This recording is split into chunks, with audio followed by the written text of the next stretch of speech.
A paz do Senhor Jesus, irmãos. Que noite, né? Primeiro culto de Engate a Quinta de 2024.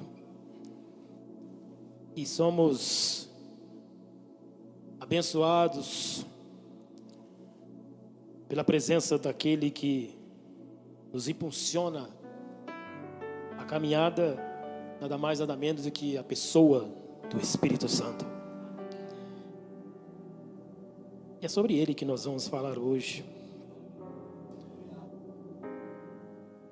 E eu fiquei feliz porque já tenho uma aluna para o Semeando a Palavra. Seja bem-vinda em nome de Jesus. Está gravado. Está gravado, hein? Abramos nossas Bíblias no Evangelho de Jesus Cristo, segundo escreveu o apóstolo João.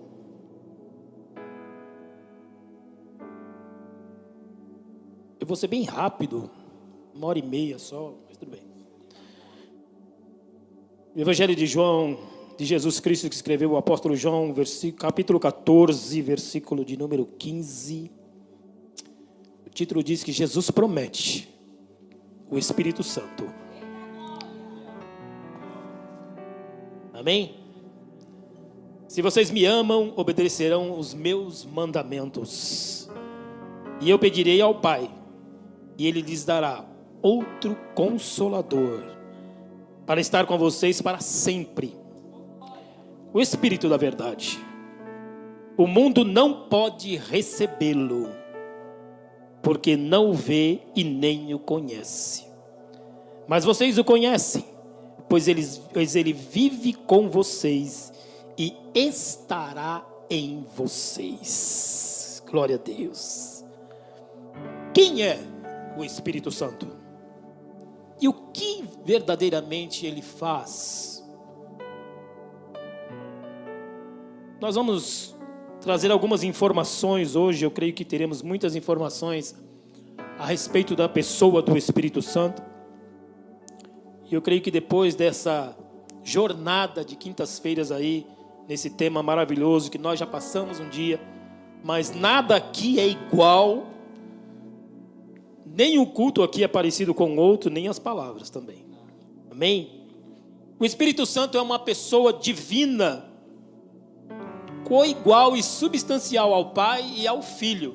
Não há diferença entre Jesus, o Pai, e o Espírito Santo. Ele possui todos os atributos e personalidades. Ele tem divindade, intelecto. Ele tem emoções, ele tem vontade, ele é eterno, ele é verdade, ele é onipresente, onisciente e onipotente. Este é o Espírito Santo, que é muito pouco falado, muito pouco comentado, porque nós nos apegamos mais às substâncias, nos apegamos mais ao Filho, a qual esteve presente, se fez carne e habitou entre nós. Também nos apegamos mais ao Pai, da qual nós oramos, quando dobramos os nossos joelhos, clamamos, Abba Pai, Papai querido. Mas o Espírito Santo é muito pouco comentado, né? Em termos de pregação e até mesmo de estudos. Mas o nosso primeiro encontro com o Espírito Santo é quando nós verdadeiramente temos um outro encontro, que é o encontro com Jesus, que é recebendo a Cristo como Senhor. E aí nós temos o primeiro encontro com a pessoa do Espírito Santo. É Ele que convence ou nos convence do pecado. É Ele quem tem a capacidade de mostrar a nós que nós somos pecadores e que carecemos da graça de Deus.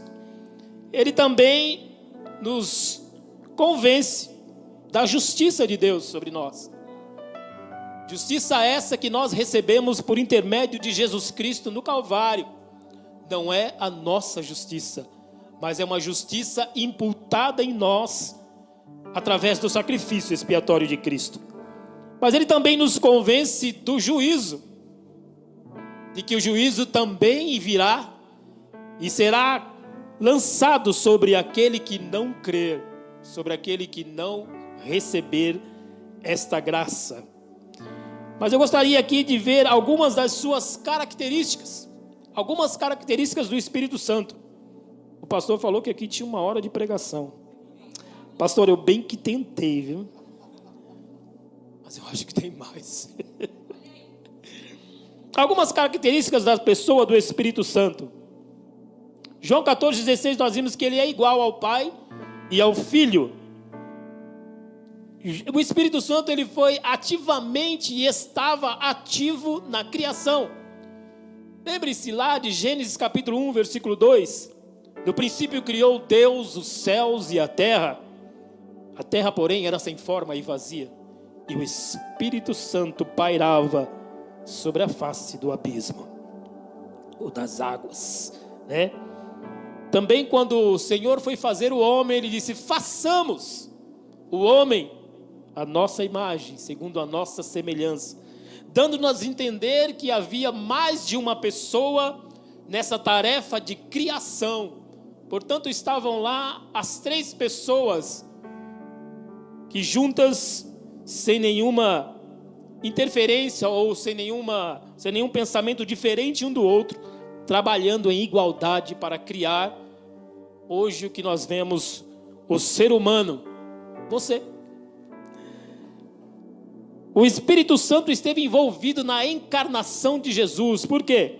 Porque quando Maria, o anjo foi falar com Maria, ele disse: descerá sobre você o Espírito Santo, e o ente que será gerado dentro de você será chamado Filho de Deus. Olha que coisa impressionante é o Espírito Santo. Ele, Deus, pega Deus, coloca Deus dentro do ventre de uma mulher, e este Deus nasce como homem, pelo poder do Espírito Santo. O Espírito Santo é o mestre divino, que guiou apóstolos, que guiou profetas, quando esses se comprometeram a escrever a palavra de Deus. Então a Bíblia diz que nenhuma interpretação veio de homens, mas homens inspirados pelo Espírito Santo escreveram o que nós temos hoje chamado Bíblia, palavra de Deus. O Espírito Santo está trabalhando para levar as pessoas à salvação.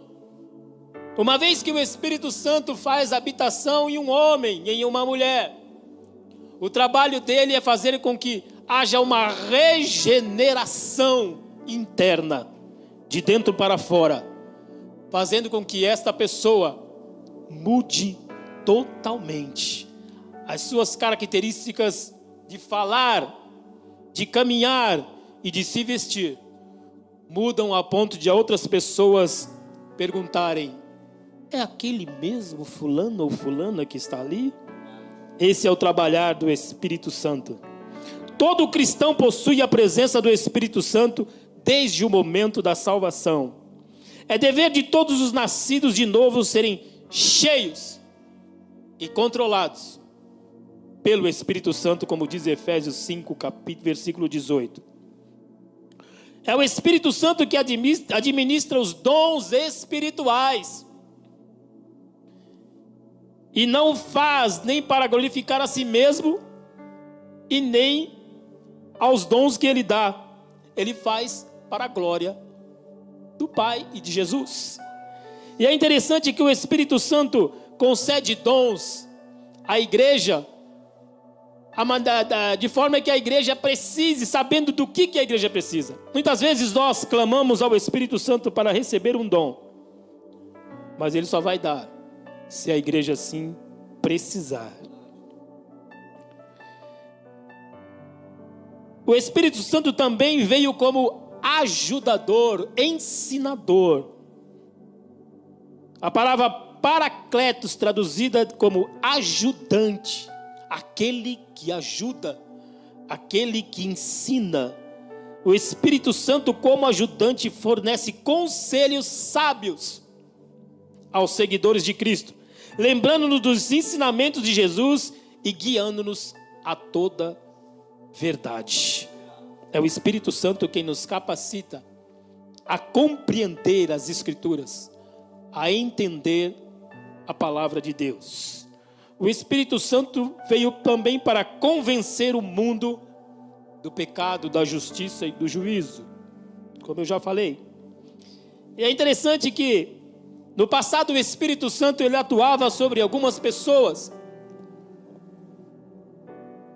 Ele simplesmente ungia algumas pessoas para exercer algumas funções, profetas, sacerdotes. Mas hoje, depois de Atos dos Apóstolos capítulo 2, o Espírito Santo ele habita dentro de você.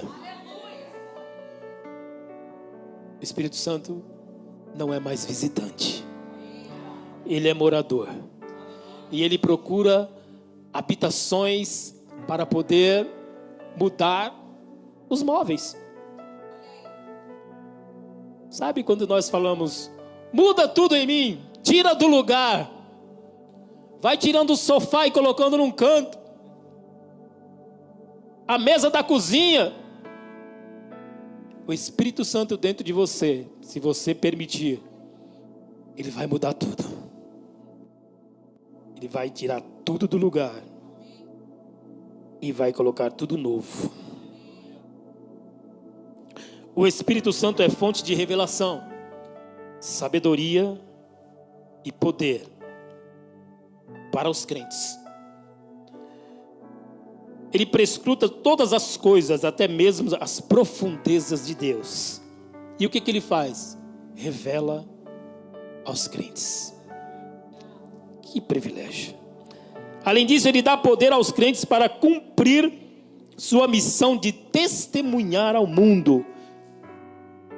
Uma certa vez houve uma pregação aqui de que a unção do Espírito Santo sobre a vida do cristão não é à toa.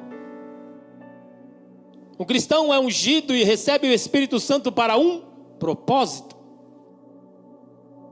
Ninguém recebeu o Espírito Santo para ser apenas aquele que senta e ouve, mas o Espírito Santo tem propósito na vida de todo crente.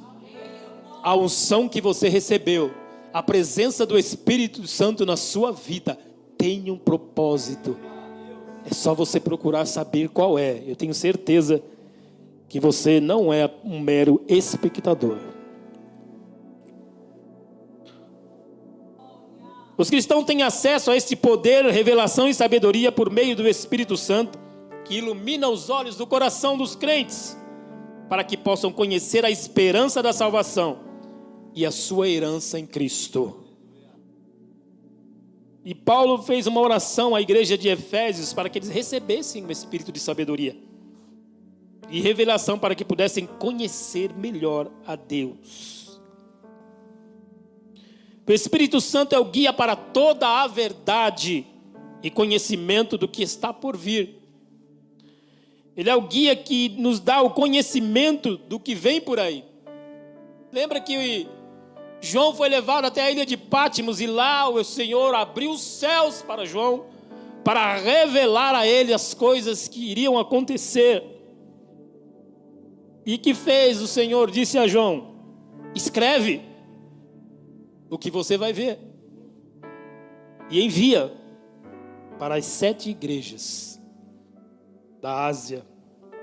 Está aqui o livro das revelações que foi dado a João por Jesus Cristo, e o Espírito Santo nos diz que nós temos acesso ao futuro.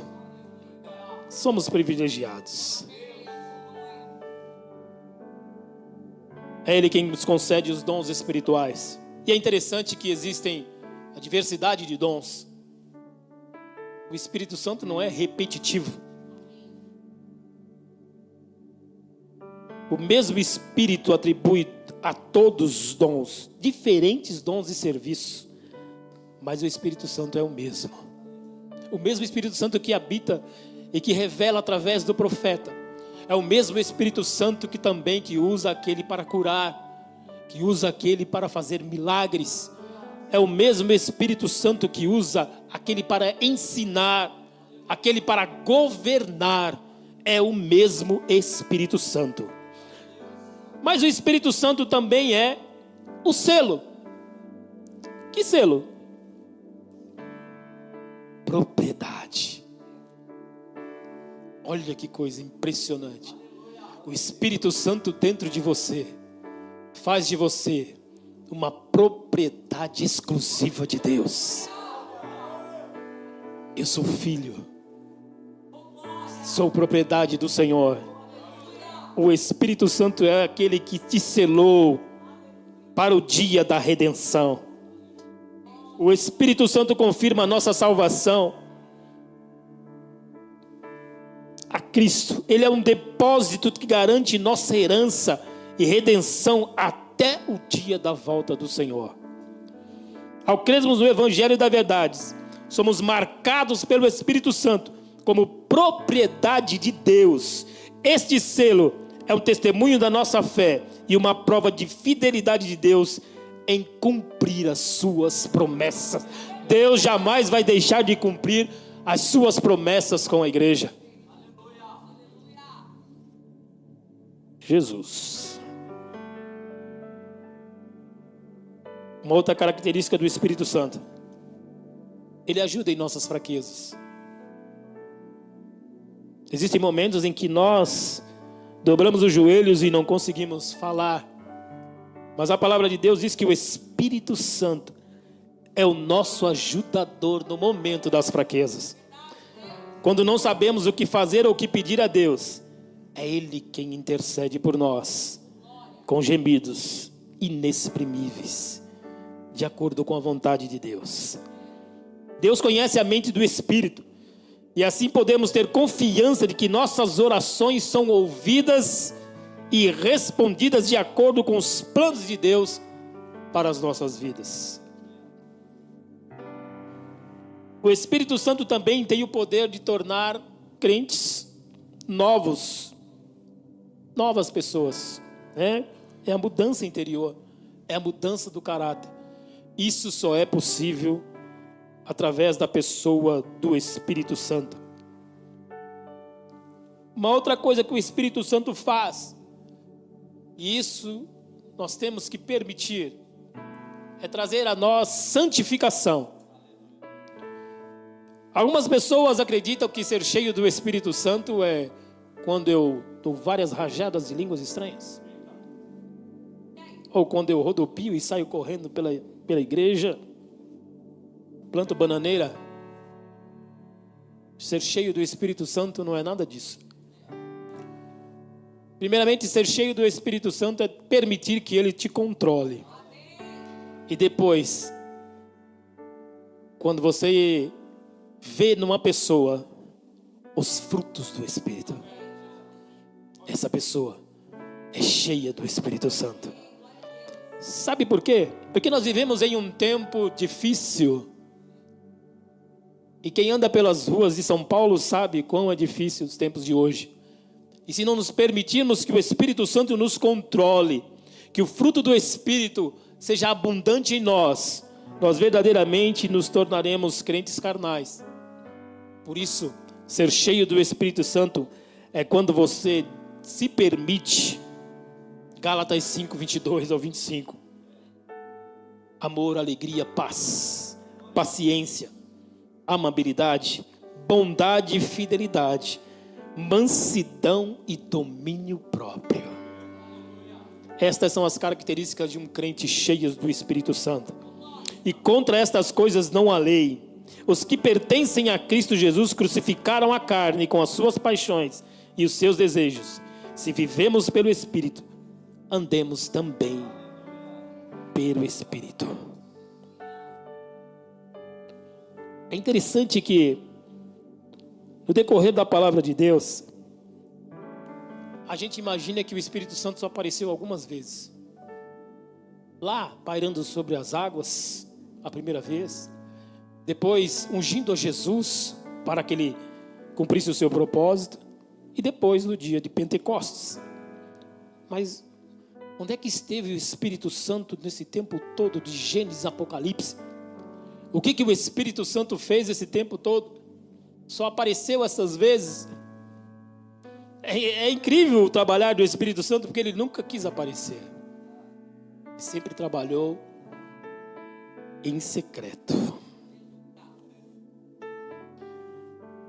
E eu quero trazer a vocês o que o Espírito Santo fez durante... Eu falei para o pastor que tinha mais de 1 hora de pregação aqui. Eu já estou até cortando, porque senão nós vamos aqui até... Vigília, alguém gosta de vigília aí?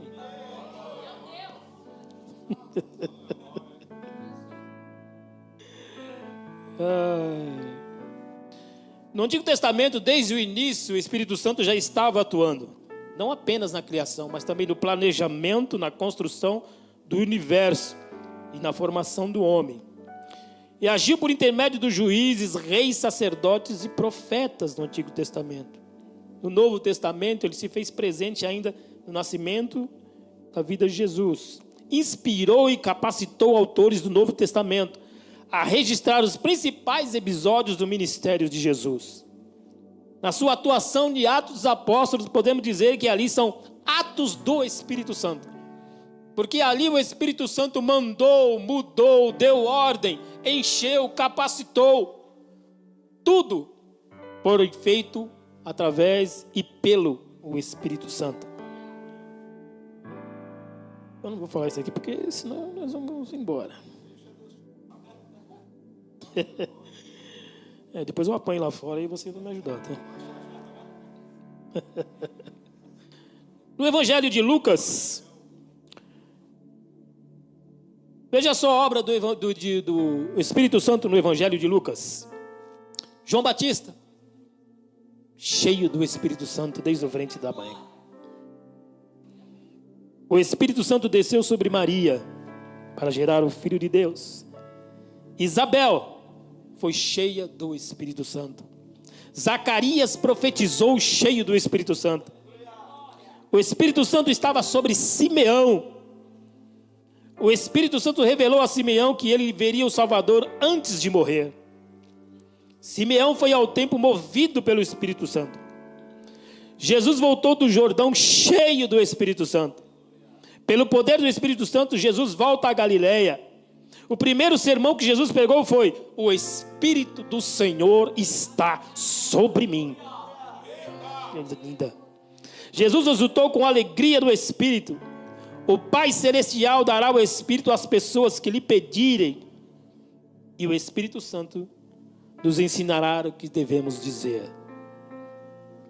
E uma coisa interessante, Jesus disse aos discípulos: olha, fiquem em Jerusalém, até que do alto vocês sejam revestidos de poder. E esse poder não seria outro senão a pessoa do Espírito Santo. Como eu disse, o Espírito Santo não aparece no Antigo Testamento. Nós vamos falar dele lá em Gênesis, algumas vezes. Mas eu quero lhes mostrar o que o Espírito Santo fazia de Gênesis a Apocalipse. Em Gênesis ele é o Espírito da criação. Em Êxodo, o Espírito da redenção. Em Levítico ele é o Espírito da santidade. Em Números, o Espírito da capacitação dos líderes. Em Deuteronômio, é o Espírito renovador da aliança. Em Josué, ele é o Espírito da conquista. Em Juízes, ele é o Espírito libertador que revestia os juízes. Em Ruth, ele é o Espírito remidor. Em 1 Samuel, ele é o Espírito transformador. Em 2 Samuel, o Espírito que escolheu a Davi. Em 1 de Reis, ele é o Espírito que repreendia com dureza os pecados dos reis de Israel e Judá. Em 2 Reis, ele é o Espírito que arrebatou Elias e capacitou Eliseu em seu lugar. Em 1 Crônicas, ele é o Espírito que elegeu a linhagem de Davi. Em 2 Crônicas, ele é o Espírito que deu sabedoria a Salomão. Porque a palavra diz: quem quiser sabedoria, peça, que vos será dado. Em Esdras, ele é o espírito da restauração do cativeiro. Em Neemias, ele é o espírito da reconstrução. Em Esther, o espírito do livramento. Em Jó, ele é o espírito da consolação em meio ao sofrimento. E em Salmos, ele é o espírito do louvor e alegria. Em Provérbios, é o espírito de sabedoria. Em Eclesiastes, ele é o espírito que esclarece as perguntas mais difíceis da vida. Em Cantares de Salomão, ele é o espírito que assopra o amor de Deus no jardim da igreja. Quem ele é? Em Isaías, ele é o espírito do Senhor Jeová, purificador de justiça, de sabedoria, de entendimento, de conselho, de fortaleza, de conhecimento e temor do Senhor. Em Jeremias, ele é o espírito que adverte o povo dos seus pecados. E aqui, boca aberta que deixa a água cair.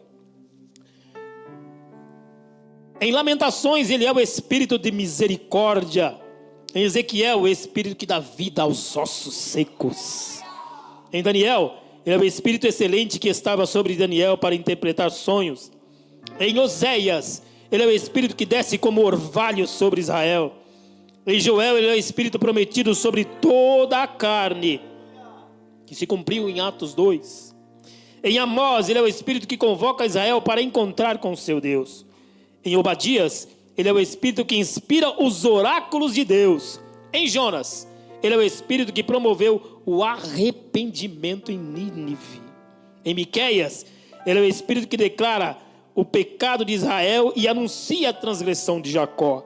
Em Naum, ele é o espírito de fortaleza do dia da angústia. Vai dar tempo. Em Abacuque, ele é o espírito avivalista da obra de Deus. Olha ele aí. O espírito avivalista da obra de Deus não começou hoje, começou lá atrás. Coisa impressionante. Em Abacuque, em Sofonias, ele é o espírito que anuncia o grande e terrível dia do Senhor. Em Ageu, ele é o espírito que exalta a glória da segunda casa. E em Zacarias, ele é o espírito que convence sem força e sem violência. Em Malaquias, ele é o espírito que repreende o devorador. Parou por aí? Não. Né? O Espírito Santo continua a sua obra, porque lá em Mateus, ele é o espírito que não pode ser blasfemado. Em Marcos, ele é o espírito que ungiu a Jesus de Nazaré. Em Lucas, ele é o espírito que encheu a João Batista desde o ventre de sua mãe. O espírito que encheu Isabel quando foi saudada por Maria. O espírito que encheu Zacarias para profetizar. É o espírito que moveu Simeão ao templo para apresentar o menino Jesus. É o espírito que ungiu a Jesus para proclamar libertação aos cativos e apregoar o ano aceitável do Senhor. Em João, ele é o Consolador e o Espírito da verdade. Em Atos dos Apóstolos, ele é o Espírito derramado como som, vento e fogo no dia de Pentecostes. Em Romanos, ele é o Espírito que justifica a igreja. Em 1 Coríntios, ele é o Espírito que distribui os dons espirituais à igreja. Em 2 Coríntios, ele é o Espírito da liberdade. Em Gálatas, é o Espírito que combate as obras da carne. Em Efésios, é o Espírito que nos selou para o dia da redenção. Em Filipenses, é o Espírito de regozijo e alegria. Em Colossenses, ele é o Espírito que dirige os nossos pensamentos para as coisas que são de cima. Em 1 Tessalonicenses, é o Espírito que prepara a igreja para o encontro do Senhor nos ares. Eita glória. Em 2 Tessalonicenses, é o Espírito que ainda detém o homem da iniquidade. Em 1 Timóteo, ele é o Espírito que expressamente adverte a igreja sobre os últimos tempos. Em 2 Timóteo, ele é o Espírito que capacita o obreiro para manejar bem a palavra da verdade.